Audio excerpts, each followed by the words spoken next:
I'd like you to meet Wendy Andrews. She's from the Sunshine Coast. We're still here at Listening to Country Water Yarning Circles, and I just wanted to bring to the attention the aspect of taking our communication skills within the yarning circles to mainstream community, society, even our friends across the dinner table. Wendy brought up something that resonated with me about how she feels about talking about water and the relationship she has with it, or the lack of the relationship she has with it. So I just would like for you to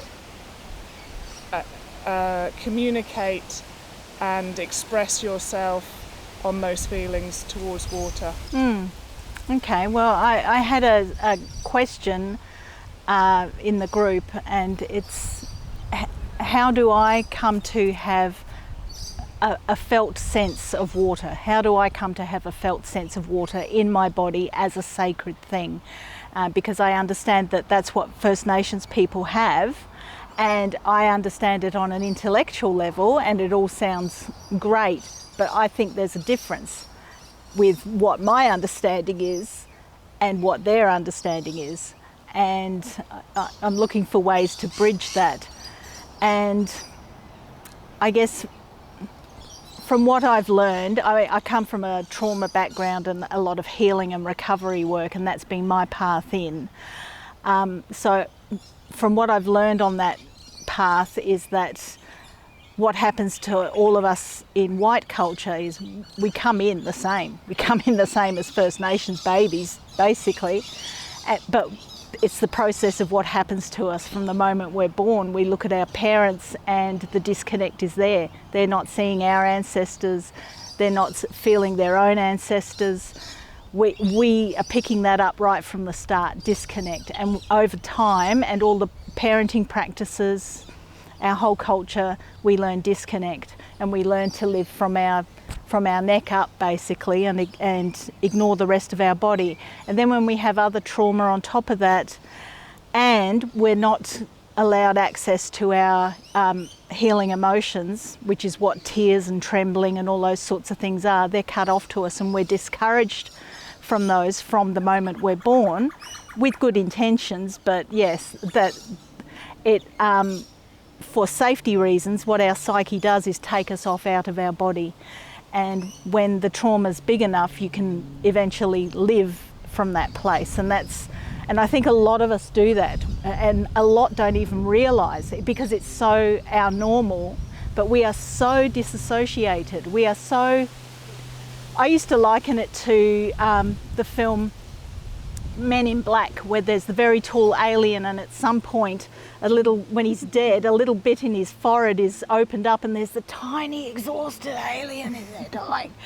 And I realised that was me. I felt that's how I feel. I'm operating this enormous body from somewhere else, and it's exhausting. And so I started doing healing work that brought me back into my body. A few different modalities, somatic experiencing, mindfulness, and then I started noticing sensations in my body that I'd had no idea about, but obviously were always there, and just, slight tinglings and all sorts of things, and I've started paying attention to that. And the more I've started paying attention to that, I've realised, I've just automatically started saying I'm healing up and down the generations. So I didn't know why I was saying that, but I'm realising it's about ancestral healing. And then I started to learn to feel when the ancestors with me and inside me. But what I feel like I don't have is that understanding of water as a sacred living entity, and which is what attracted me to coming to this weekend. I really wanted to understand that and feel it.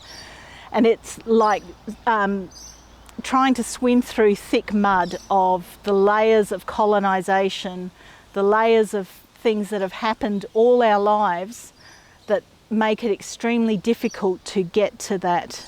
And I think sometimes, from what I've learned, there's a struggle for First Nations people sometimes to understand why we don't understand, you know, that what is so obvious to them because they've grown up in it their whole lives. It's their, you know, it's been passed down and everything. It must be very hard to grasp.